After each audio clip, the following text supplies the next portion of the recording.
वही 2014 वाला किस्सा है कि 2 करोड़ युवकों को रोजगार प्रत्येक वर्ष रोज देंगे। महंगाई और रोजगार को लेके क्या इश्यूज है? कुछ भी नहीं है। और खास करके बिहार की तो उपेक्षा भी है। बिहार को तो ठगे गए हैं। विशेष राज्य का दर्जा का डिमांड कब से हो रहा है? कुछ नहीं करते। बिहार एक राज्य, गरीब राज्य है। खाना वही जो 2014 में करके वोट लिया था वही फिर से किया इन्होंने बजट में कुछ भी जनता के लिए नहीं है। पूरे देश को ठगा गया है, खास करके बिहार की जनता को ठगा गया है। उस करेंगे भागलपुर तो हमने लिखा था और आदरणीय मंत्री वहाँ सिंधिया जी ने जवाब दिया कि साहब अभी वहाँ पर नहीं हो सकता, जबकि गौराटी में जमीन है पड़ी हुई। असल में भागलपुर वो चाहते नहीं है करना, क्योंकि भागलपुर वो समझ लिए हैं कि ये बनाएंगे तो फिर हम खत्म हो जाएंगे। यहीं से वो तरक्की किए थे, आगे बढ़े थे भारतीय जनता पार्टी।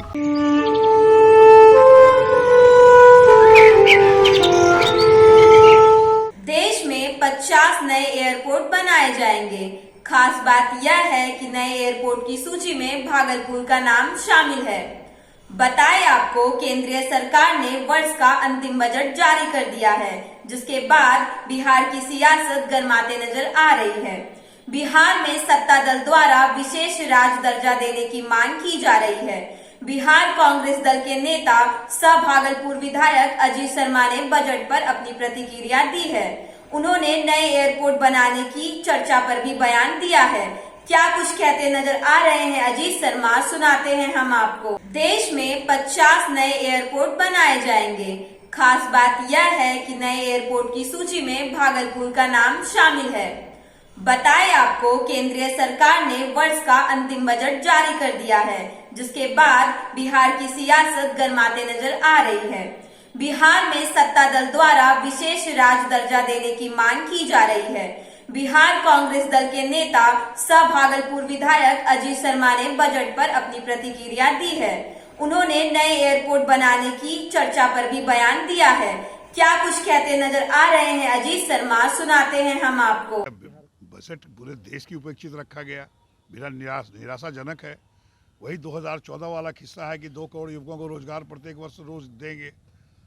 आदरणीय मनमोहन सिंह को महंगाई का मौसम नहीं आता है। आप बताइए, इस बजट में महंगाई और रोजगार को लेके क्या इश्यूज है? कुछ भी नहीं है। और खास करके बिहार की तो उपेक्षा भी है। बिहार को तो ठगे गए हैं। विशेष राज्य का दर्जा का डिमांड कब से हो रहा है? कुछ नहीं करते। बिहार एक राज्य, गरीब राज्य है। आप बताइए कि क्या है इसमें? कोई भी बजट में उदाहरण पूरा निराशाजनक है। और बिल्कुल ये सपनों का जो होता है कि खेल दिखाना, वही जो 2014 में करके वोट लिया था वही फिर से किया इन्होंने बजट में कुछ भी जनता के लिए नहीं है।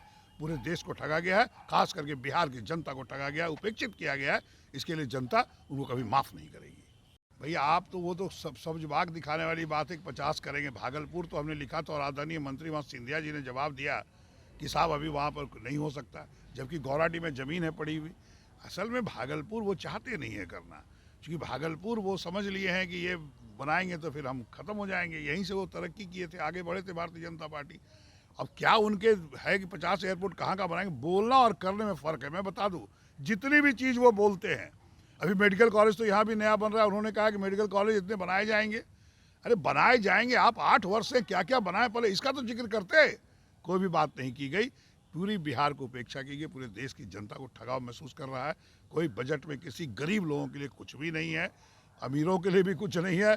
कोई किसी के लिए कोई बजट में कोई प्रावधान नहीं है। सिर्फ अपनी रोटी सेकने का काम वो कर रहे हैं। देखिए, वो चुनाव तो अलग इशू है, लेकिन बजट क्या होता है? पूरी जनता को देखना पड़ता है। उनको शिक्षा की व्यवस्था देखनी पड़ती है, महंगाई कम करने के लिए बजट होना चाहिए, रोजगार देने के लिए बजट होना चाहिए। ऐसा इस बजट में कहीं कुछ नहीं है। इसलिए आप चुनाव की बात कर रहे हैं। जनता ठगा महसूस कर रही है, उपेक्षित महसूस कर रही है। निराशाजनक बजट है पूरे जनता देश के लिए। इसलिए जनता को तय करना होगा। अगर इस तरह की सरकार रहेगी और जनता की उपेक्षा होती रहेगी तो निश्चित तौर पर देश का भी विकास नहीं होगा और बिहार का भी विकास नहीं होगा।